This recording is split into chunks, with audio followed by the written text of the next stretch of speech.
قالوا سكت وقد خصمت، قلت لهم إن الجواب لباب الشر مفتاح، والصمت عن جاهل أو أحمق شرف، وفيه أيضا لصون العرض إصلاح.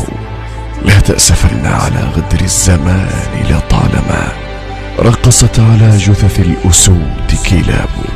لا تحسبن برقصها تعلو على أسيادها، تبقى الأسود أسودا والكلاب كلاب.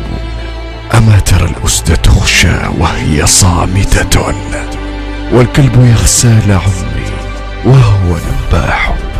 تموت الأسد في الغابات جوعا، ولحم الضان تأكله الكلاب. وذو جهل قد ينام على حرير، وذو علم مفارشه التراب.